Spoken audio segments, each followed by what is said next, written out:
영상으로 함께 예배드리시는 사랑하는 반포침례교회 성도 여러분께 부활의 기쁜 소식을 전합니다. 4월 6일 노숙자 봉사에 참여해 주신 여러 성도님들께 감사드립니다. 지난주까지 계속된 솔트 3.3 캠페인을 마감합니다. 헌금에 동참하신 분들은 교회 온라인 헌금 계좌로 송금해 주시면 감사하겠습니다. 오늘 말씀은 요한복음 20장 19절부터 23절까지 말씀입니다. 함께 봉독하겠습니다. 이날 곧 안식 후 첫날 저녁 때에 제자들이 유대인들을 두려워하여 모인 곳의 문들을 닫았더니 예수께서 오사 가운데 서서 이르시되 너희에게 평강이 있을지어다. 이 말씀을 하시고 손과 옆구리를 보이시니 제자들이 주를 보고 기뻐하더라. 예수께서 또 이르시되 너희에게 평강이 있을지어다. 아버지께서 나를 보내신 것 같이 나도 너희를 보내노라. 이 말씀을 하시고 그들을 향하사 숨을 내쉬며 이르시되 성령을 받으라. 너희가 누구의 죄든지 사하면 사하여질 것이요 누구의 죄든지 그대로 두면 그대로 있으리라 하시니라. 아멘. 이 시간 이형원 목사님께서 부활하신 예수님께서 만난 사람들이라는 제목으로 말씀 전해 주실 때에 큰 은혜 받으시기 바랍니다.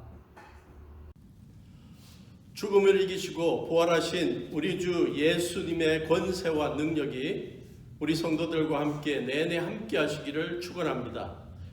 그래서 현재 우리의 삶을 죽음으로, 질병으로, 또 혼돈과 무질서로 이끄는 어떤 파괴적인 세력으로부터도 능히 이기게 해주시기를 기도합니다. 부활절 예배에서 함께 나눌 말씀을 준비하면서 깨달은 사실이 있습니다. 예수님의 부활과 관련해서 나눌 수 있는, 또 나누어야 하는 사실들이 너무나 많다는 점입니다. 신학자들이 부활과 관련해서 어떠한 관심들을 갖고 있는지 보았더니 여러 가지가 있었습니다. 구약 성서에도 부활과 관련된 가르침이 있느냐? 예수님의 부활 사건은 역사적인 사건인가? 전설인가? 예수님께서 십자가에 달리신 후에 부활하실 때까지 무엇을 하셨는가? 우리 그리스도인들의 부활은 언제 이루어지며 부활의 형태는 어떠한 것인가? 이러한 것들이 신학자들의 주된 논의점들이었습니다. 그러나 저는 성경에서 가장 중요한 주제 중에 하나인 예수님의 부활에 관해 묵상할 때마다 이 사건이 죽음 이후, 우리의 죽음 이후뿐만 아니라 우리의 현재 삶 속에 제공하는 축복이 무엇인지를 깨닫는 것이 또한 중요하다고 생각합니다. 예수님의 부활이 우리의 현재 신앙생활과 어떤 연관이 있는지에 관심을 기울여야 한다는 것이죠. 그래서 오늘은 부활하신 예수님께서 제자들을 만나셔서 행하신 일들을 통해 우리의 신앙생활을 위한 교훈과 적용점을 살펴보고자 합니다. 요한복음 20장과 21장에서는 부활하신 예수님께서 만난 사람들이 여럿 소개됩니다. 그 첫째 사람이 바로 막달라 마리아입니다. 요한복음 20장 1절부터 18절에 소개됩니다. 막달라 마리아는 어떠한 사람입니까? 슬픈 과거가 있었던 여인입니다. 누가복음 8장 2절 3절을 보면 악령과 질병에 사로잡힌 여인 중에 한 명으로 소개됩니다. 특히 그녀는 7 귀신 들린 여인으로 소개되고 있습니다. 오랜 세월 동안 다중인격자로 심각한 정신적인 질환 속에서 고통당하고 가족들과 주위 사람들로부터 소외되며 불행한 삶을 살았을 것입니다. 어떤 학자는 마리아가 살아가면서 7번이나 귀신을 쫓아내는 의식을 치렀어야 할 것으로 추정하기도 합니다. 그러나 막달라 마리아는 예수님을 만난 이후에 인생이 역전되게 됩니다. 예수님께서 전도활동을 다니시는 중에 수많은 귀신 들린 사람들과 병자들을 낫게 해주셨는데 막달라 마리아도 어느 하루 예수님께 나아가 육체적인, 정신적인 치유를 경험하게 되었습니다. 이전에 경험해보지 못한 온전한 정신과 육체 속에 행복을 경험하고 그 이후로 마리아는 예수님을 섬기는 것을 삶의 목표로 삼게 되었습니다. 그래서 결국 예수님을 따르는 여성들 중에 지도자 역할을 하기에 이르렀고, 특히 예수님의 사역을 위해 자신의 재산을 예수님의 일행을 자신의 재산으로 예수님의 일행을 섬겼던 여인 중에 한 명으로 소개되고 있습니다.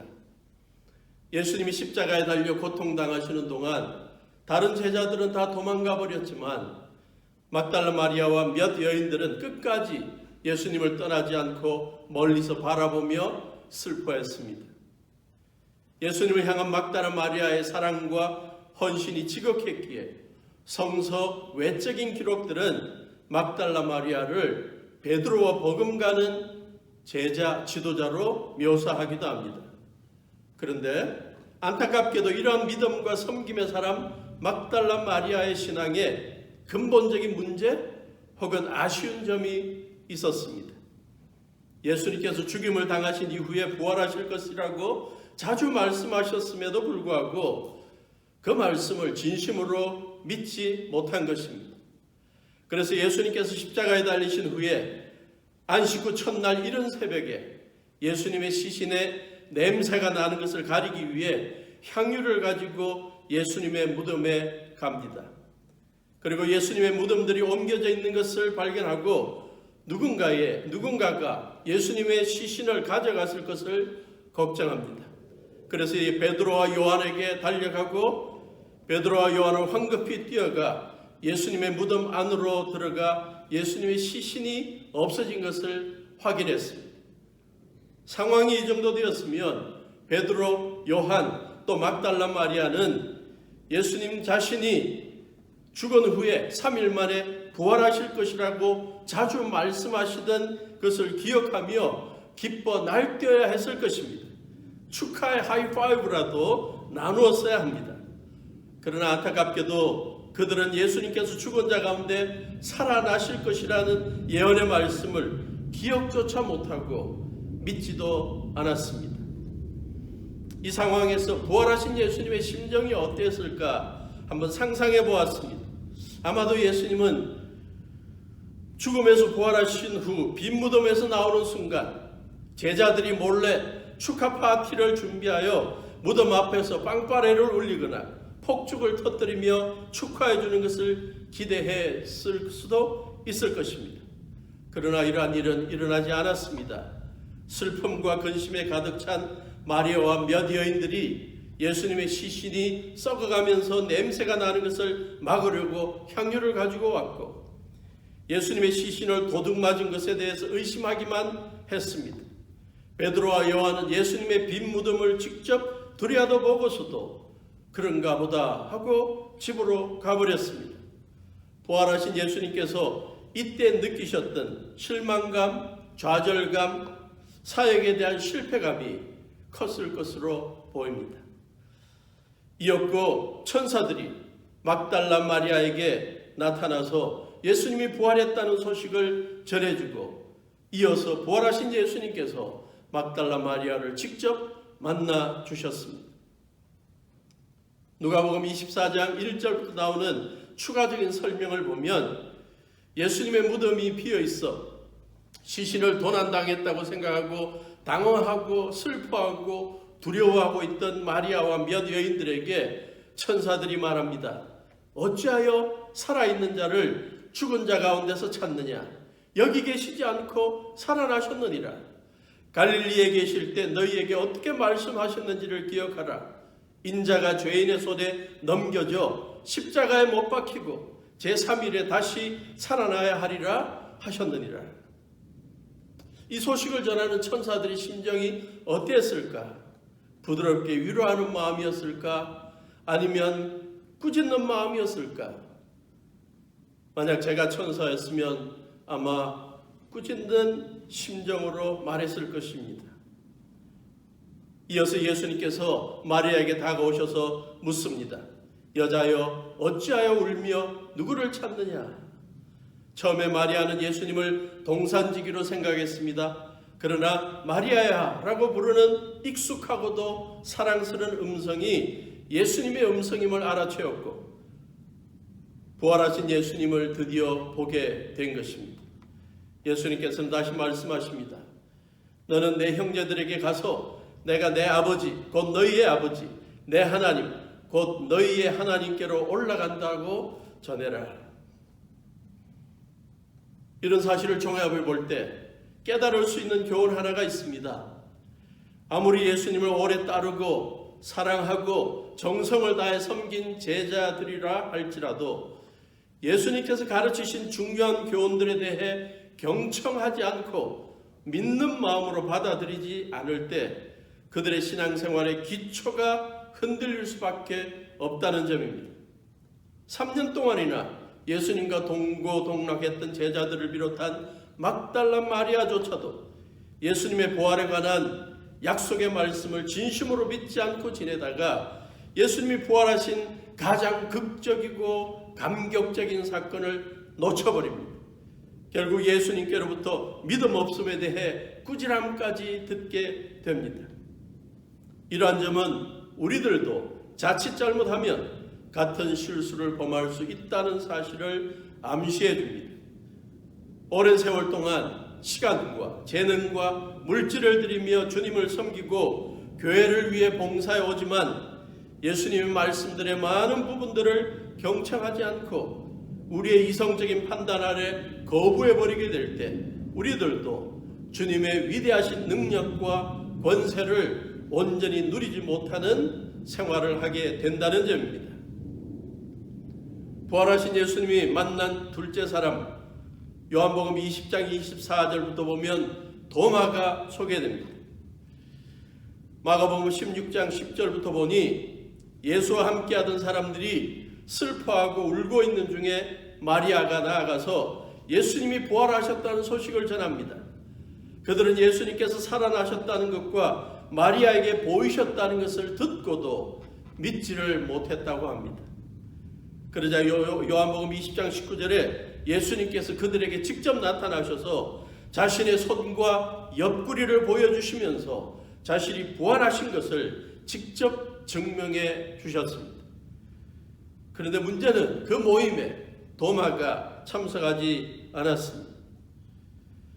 뒤늦게 도마는 예수님께서 부활하셨다는 소식을 다른 제자들로부터 듣고 그때도 믿지를 않고 의심하게 됩니다.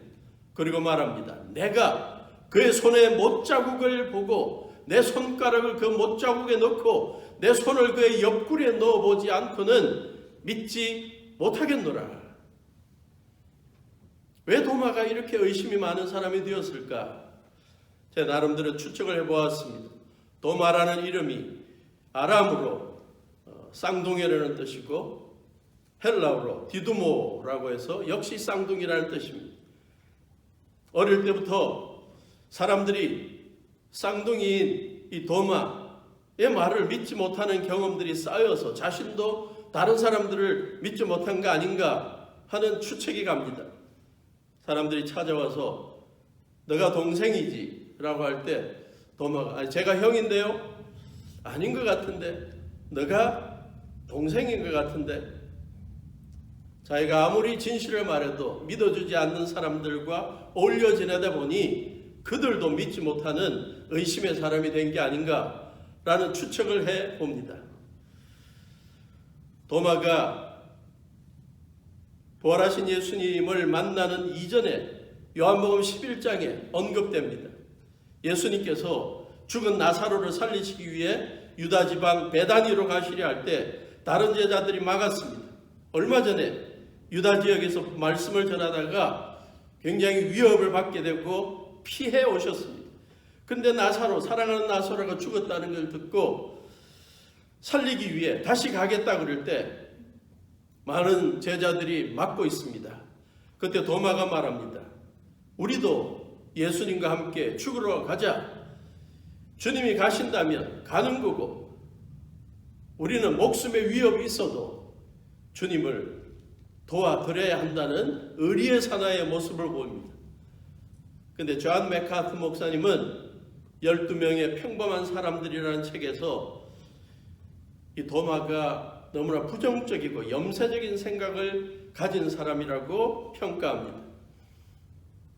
예수님이 나사로를 살리기 위해 베다니로 가자 그러실 때 같이 가자고 하면서 주위에서 위험이 있다 그래도 주님께서 물리치실 것이다, 걱정 말고 가자, 이런 식으로 말해야 하는데 죽으러 가자라고 말한 것은 그는 항상 가장 부정적인 것만을 먼저 생각하는 사람이었다라고 평가하는 것입니다. 그는 또한 잔걱정을 많이 하는 사람, 최악을 먼저 생각하는 사람이라고 평가하고 있습니다. 어쨌든 도마는 오늘 본문 25절에 보니 예수님의 부활의 사실을 인정하지를 못하며 말합니다. 내가 그의 손에 못자국을, 내 손가락을 못자국을 보고 내 손가락을 그 못자국에 넣고 내 손을 그 옆구리에 넣어보지 않고는 믿지 아니하겠노라. 철저한 경험주의이자 이성주의자의 논리를 펴고 있습니다. 도마에게 예수님께서 나타나셔서 부활하신 자신의 모습을 보여주십니다. 내 손가락을 이리 내밀어 내 손을 보고 내 손을 내밀어 내 옆구리에 넣어보라. 그리하여 믿음 없는 자가 되지 말고 믿는 자가 되라. 삽시간에 도마의 의심이 풀려버립니다. 그리고 요한복음의 최고의 신앙 고백, 성경의 최고의 신앙 고백 가운데 하나를 하게 됩니다. 예수님이야말로, 부활하신 예수님이야말로, 부활의 능력을 보이신 주님이야말로 나의 주님이시여 나의 하나님으로 모시고 싶습니다. 그때 예수님이 말씀하십니다. 29절, 너는 나를 본고로 믿느냐? 보지 못하고 믿는 자들이 복되도다. 예수님을 믿는 참 믿음이 무엇인지를, 그 자세가 어떤지를 가르치고 있는 것입니다. 막다라 마리아, 도마를 만나신 예수님은 그들이 예수님을 따르면서 아직도 확실하게 믿지 못하고 그들의 삶에 중요하게 생각하지도 않았던 예수님의 부활의 능력에 대해 확신할 수 있게 만들어 주셨습니다. 또한 예수님을 따르는 자들의 참 신앙의 모습이, 자세가 무엇인지 그것을 가르쳐 주셨습니다. 예수님께 주신 교훈들과 약속들을 이성적으로만 판단하여 취사 선택하지 않고 온전히 믿는 자세가 참 신앙의 자세라는 것을 가르쳐 주신 것입니다. 도마를 향한 예수님의 말씀은 우리 그리스도인들에게도 경종을 울려주는 말씀입니다. 하나님의 말씀을 다양한 방식으로 공부하면서도 우리의 이성과 논리를 앞세워 구약시대 하나님께서 신약시대에 예수님께서 일으키신 초자연적인 역사들과 기적들을 거부하는 이 자세야말로 참 믿음에서 벗어난 자세인 것입니다. 미국의 정치가, 교육자, 또 대통령이었던 토마스 제퍼슨은 신앙인이었지만 그는 항상 성경을 읽을 때마다 이성적으로 용납되는 것만 받아들였습니다. 그래서 말년에 책 한 권을 썼는데 나사렛 예수의 삶과 교훈들, 도덕적 교훈들이라는 그러한 책입니다. 근데 그 책을 보면 그가 사복음서, 예수님의 복음서를 읽어 나가는 가운데 예수님께서 초자연적인 기적을 행하셨다는 부분을 믿지를 않고 용납하지를 않아서, 또 부활하셨다는 부분, 예수님의 신성을 강조하는 부분들을 이성적으로 받아들이기가 어렵다고 해서 면도날로 다 도려내 버렸습니다. 나중에 자기가 쓰던, 읽던 성경책을 박물관에 두게 되었는데 그 책을 보면 중간중간에 면도날로 다 찢어버려서 이상한 성경책이 되어버린 것을 보게 됩니다. 만약 우리의 신앙 자세도 이와 비슷하다면 우리의 삶에서 부활의 권세를 지닌 예수님께서 베풀어 주실 위대한 기적들을 놓쳐버리게 될 것입니다. 우리는 우리들이 보거나 경험한 것들에 대해서 다 객관적이고 절대적인 사실이라고 장담할 수가 있을까요? 사람들이 하나의 사건 또 사물을 동시에 보고서도 다른 견해들이 존재하는 것이 현실이 아닌가요? 오래전에 공부하는 중에 그림 하나를 보게 되었는데 흥미로운 그림이었습니다. 바로 이 그림입니다. 여러분이 이 그림을 보면서 오리로 보십니까? 아니면 토끼로 보십니까? 어떤 사람들은 왼쪽으로 향하고 있는 오리로 보는가 하면 어떤 사람들은 오른쪽으로 보고 있는 토끼로 주장하기도 합니다. 우리의 신앙생활은 우리의 경험, 지식, 논리 등을 앞세워 하나님의 말씀이나 하나님이 베풀어 주시는 신비한 일들을 거부하거나 무시하기보다는 하나님의 말씀과 기적들을 온전히 믿는 믿음을 기초해야 합니다. 특히 하나님의 말씀에 소개되는 수많은 사건들 중에서도 전능하신 하나님께서 생사화복을 주관하시는 능력을 통해 예수님을 부활하게 하셨다는 사실을 믿는 믿음이 있다면 우리의 모든 기적적인 그 이후의 모든 기적적인 사건들을 믿을 수 있는 믿음까지 생기게 되는 것입니다. 아울러 예수님을 죽은 자 가운데서 부활하게 하신 하나님의 능력이 우리들의 삶의 현재와 미래까지도 주관하시고 우리의 삶에서도 재현될 수 있다고 믿을 수 있는 것입니다. 부활하신 예수님을 직접 본 후에 보지 않고도 믿는 신앙적 자세의 중요성을 배운 도마는 평생 예수님의 증인이 되는 사명에 순종하고 인도까지 나아가서 선교하게 됩니다. 인도의 교회들에서 전해오는 전설에 의하면 도마는 복음을 전하다가 창에 찔려 순교하게 되었다고 합니다. 하나의 아이러니라고 봅니다. 부활하신 예수님의 옆구리에 있는 창자국을 만져보지 않고는 부활을 믿을 수 없다고 했던 제자 도마는 예수님의 부활의 능력을 믿고 경험하고 난 이후에 땅끝까지 나아가 복음을 전하다가 창에 찔려 순교하기까지 하는 증인의 삶을 살게 된 것입니다. 요한복음 20장에 나오는 세 번째 부활하신 예수님이 만난 무리는 바로 11 제자들입니다. 안식 후 첫날 저녁 때 예수님의 제자들이 모였습니다. 그들의 모임은 초라했습니다. 유대인들을 두려워하여 문을 닫아 걸고 있었습니다. 마가복음 16장 10절에 하면 예수와 함께하던 사람들이 슬퍼하며 울고 있었다고 기록합니다. 왜 그럴까요? 그들은 많은 유대인들에 의해 신성모독죄로 잡혀가 십자가 처형까지 당한 예수님을 따르던 사이비 집단으로 간주되어서 자신들도 잡히면 마찬가지 형태로 처형당할 것이 두려웠기 때문입니다. 그렇게 두려워하고 슬퍼하고 울고 있던 그들에게 부활하신 예수님이 신비하게 닫힌 문을 통해서 들어오십니다. 그리고 말씀하십니다. 요한복음 20장 19절 너희에게 평강이 있을지어다. 유대인들이 단순히 사람들을 만날 때 하는 일반적인 인사라고 생각했습니다. 그러나 21절에 이어서 똑같은 말씀을 합니다. 예수께서 또 이르시되 너희에게 평강이 있을지어다. 예수님의 십자가 처형 후에 목숨의 위협까지 느끼며 두려워하고 떨고 있는 제자들에게 필요한 것이 마음의 평안이라는 사실을 아셨던 예수님, 그들에게 두려워하지 말고 예수님이 주시는 평안 가운데 머물라고 말씀하십니다. 예수님이 십자가 지시기 전에 제자들에게 하셨던 말씀과 같은 주제이죠. 요한복음 14장 27절 평안을 너희에게 끼치노니 곧 나의 평안을 너희에게 주노라. 내가 너희에게 주는 것은 세상이 주는 것과 같지 아니하니라.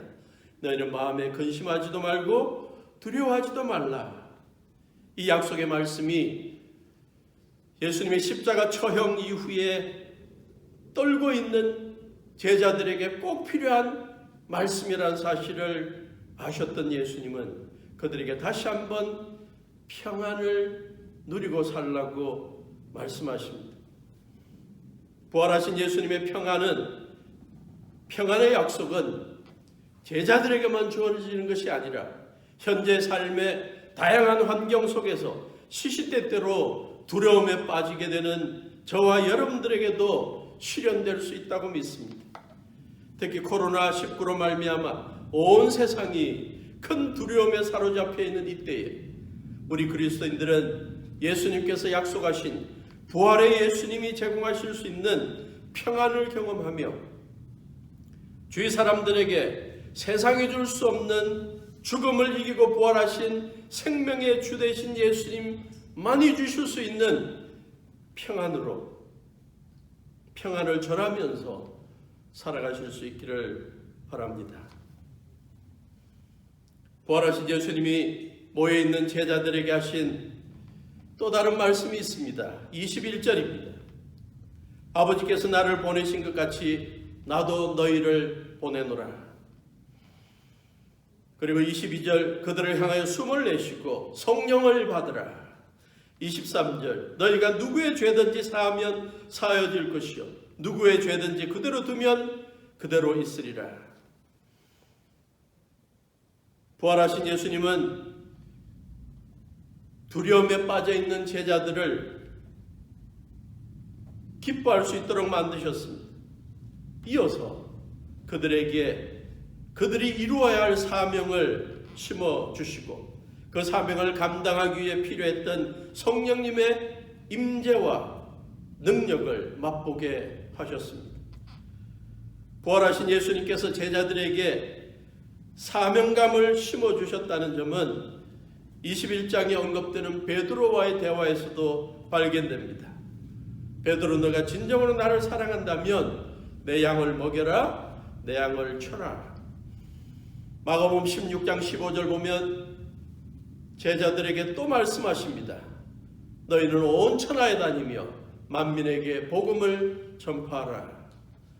예수님이 승천하시기 전에 제자들에게 다시 주신 말씀 속에서도 사명은 강조되고 있습니다. 사도행전 1장 8절 오직 성령이 너희에게 임하시면 너희가 권능을 받고 예루살렘과 온 유대와 사마리아와 땅끝까지 이르러 내 증인이 되리라. 그러므로 예수님의 부활 사건을 묵상할 때마다 다시 기억해야 할 사안은 우리의 사명감입니다. 부활절 예배는 부활하신 예수님께서 우리에게 분부하신 사명, 땅끝까지 이르러 예수님의 증인이 되어야 한다는 말씀을 실천하고 있는지 스스로 점검하는 시간이 되어야 할 것입니다. 마지막으로 요한복음 21장 1절부터 14절에 부활하신 예수님께서 갈릴리 호수에서 고기 잡고 있는 제자들과 만나셔서 행하셨던 일들에 대해 살펴보고자 합니다. 예수님이 십자가에 달리시고 난 이후에 베드로와 몇 제자들이 물고기를 잡으러 갈릴리 호수로 갔습니다. 밤새도록 물고기를 잡으려 했지만 실패했습니다. 그때 멀리서 누가 부르는 소리가 들립니다. 얘들아, 원어적인 의미는 젊은이들아, 젊은이들이여, 너희들에게 고기가 있느냐? 고기를 많이 잡았느냐? 제자들이 말합니다. 없습니다. 그러면 그물을 배 오른편에 던져봐라. 그러면 잡힐 거다. 그래서 예수님의 말씀대로 행했더니 물고기가 많아서 그물을 들 수가 없을 정도로 고기가 잡혔습니다. 제자들이 고기를 잡고 있는 동안 예수님은 숯불을 피우고 생선과 떡을 구워서 아침 식사를 준비하셨습니다. 제자들을 섬기시는 모습을 또 한 번 보여주신 것입니다. 그때 예수님이 말씀하십니다. 지금 잡은 생선들을 가져와 봐라. 얼마나 몇 마리나 되냐 하면 헤아려 봐라. 큰 물고기가 153마리나 되었다고 합니다. 비록 일회적인 사건이지만 이 사건에서 암시되는 바들이 여럿 있다고 봅니다. 5절에 너희에게 고기가 있느냐? 밤부터 새벽까지 아무것도 잡지 못한 이 상황을 아시는 주님. 아마 이 예수님의 질문은 제자들로 하여금 예수님을 처음 만났을 때에 예수님께서 하셨던 말씀을 상기시켜 주었을 것입니다. 누가복음 5장 1절부터 11절 보면 밤새도록 베드로와 여러 제자들이 어부들이 고기를 잡았는데 잡지를 못합니다. 그래서 빈 배로 돌아오는 그러한 안타까움을 경험합니다. 그때 예수님이 그 배에 올라타서 깊은 데로 가서 그물을 다시 내려봐라. 그때 베드로가 했던 말, 밤새도록 고기를 잡으려 수고했는데 잡은 것이 없습니다. 그러나 말씀에 의지해서 내가 그물을 내려보겠습니다.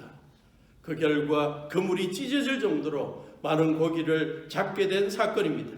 그때 베드로는 예수님께 말합니다. 나를 떠나소서, 나는 죄인이로소이다.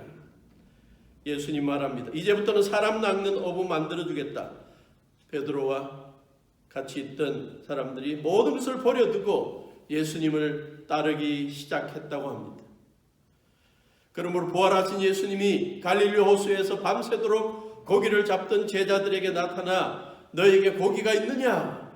그물을 배 오른편에 던지라 라고 말씀하신 것은 제자들로 하여금 그들이 예수님을 처음 따르기 시작할 때 예수님께서 가르치셨던 철저한 순종의 자세를 상기시켜주는 계기가 되었을 것입니다.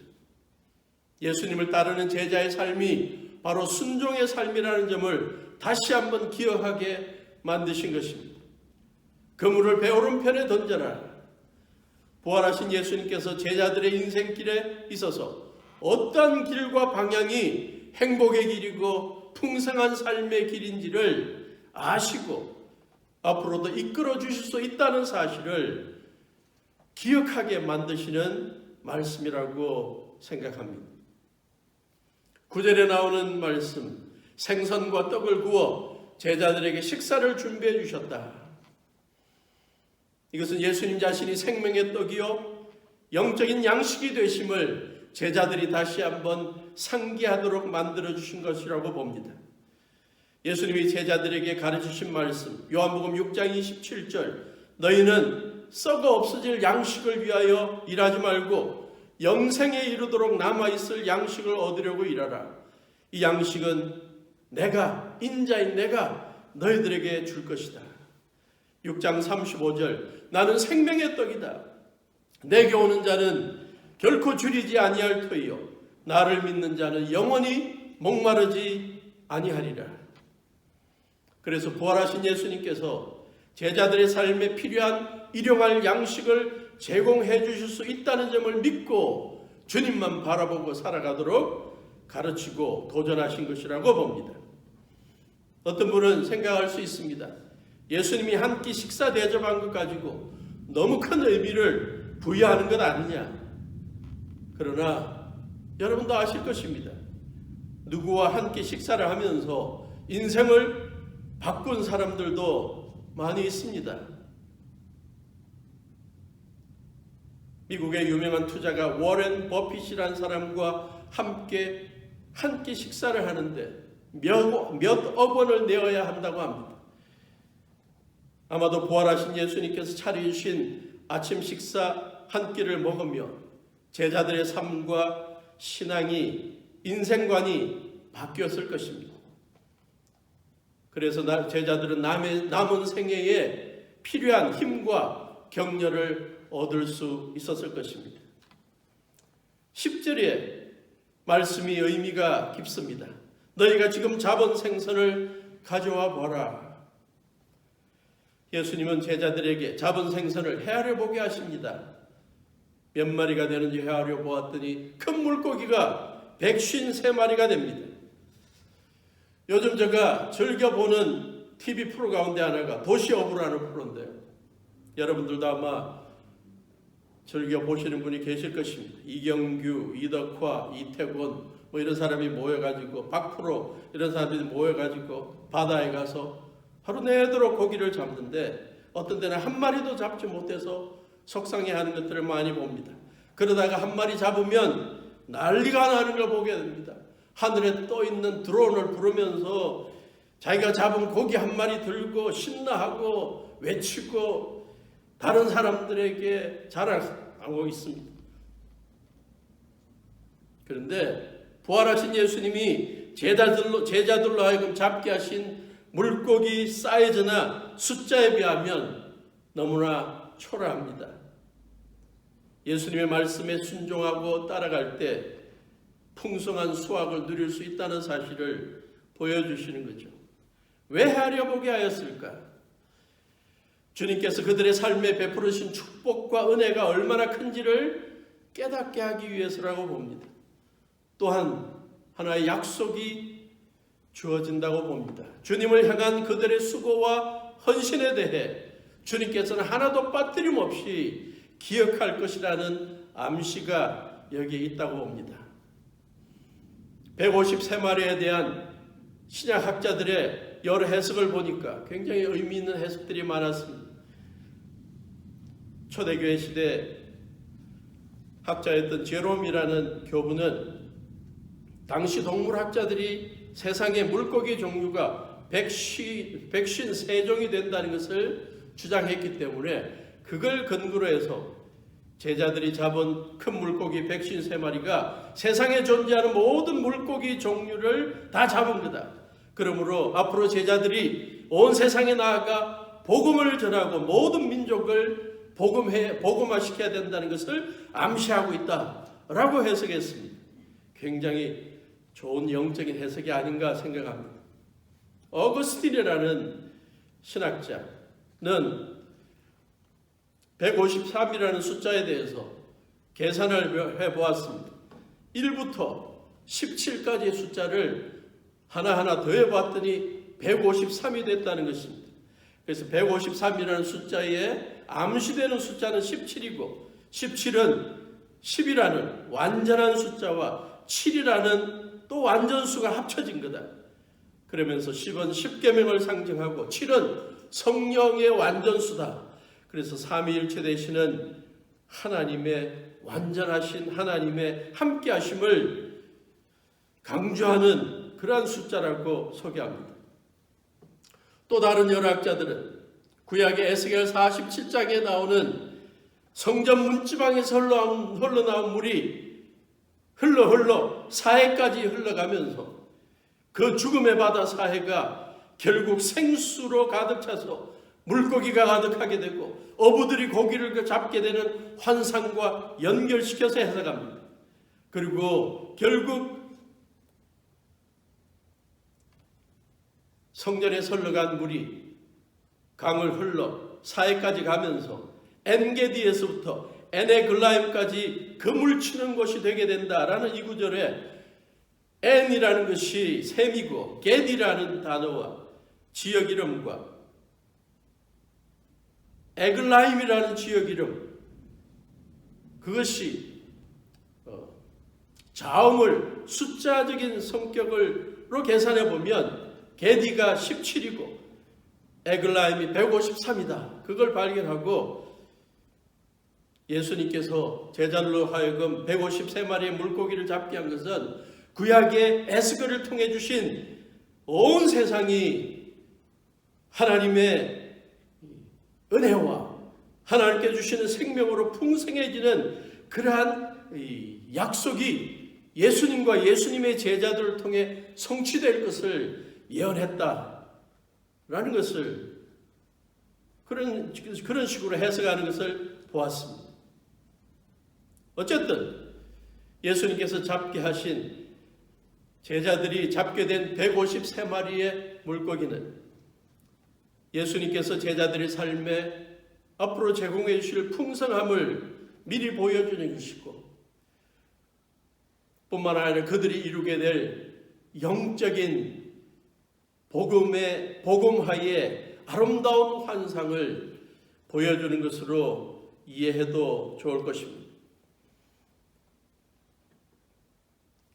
부활하신 예수님을 만났던 수많은 제자들 가운데 가장 지도자격이었던 베드로, 그는 그 예수님, 부활하신 예수님을 만나서 경험했던 그 아름다운 경험들, 부활의 능력의 예수님에 대한 그 감격을 잊지 못하고 그의 평생의 사역 속에 늘 부활하신 예수님에 대해 말하고 있습니다.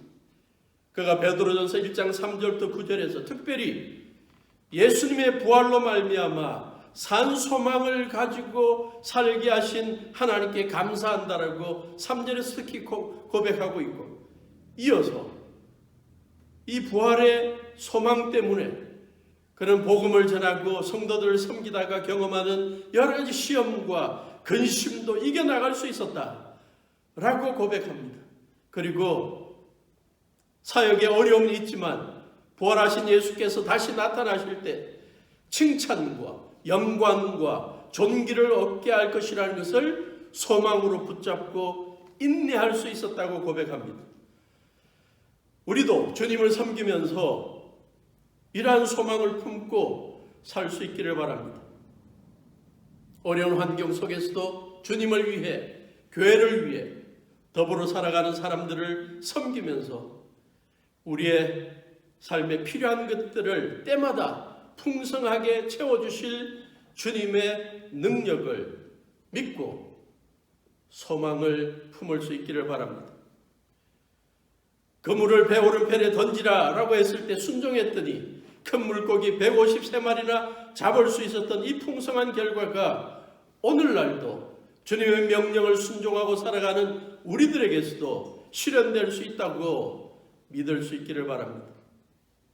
또한 우리가 언젠가 부활 승천하셔서 온 세상 만민의 심판주가 되시는 예수님 앞에 설 때 주님께서 우리의 섬김을 다 기억하시고 낱낱이 헤아리게 하시고 칭찬하시고 영광과 존귀를 얻게 하실 것이라고 믿으며 주님을 섬기는 우리 모두가 될 수 있기를 주님의 이름으로 축원합니다.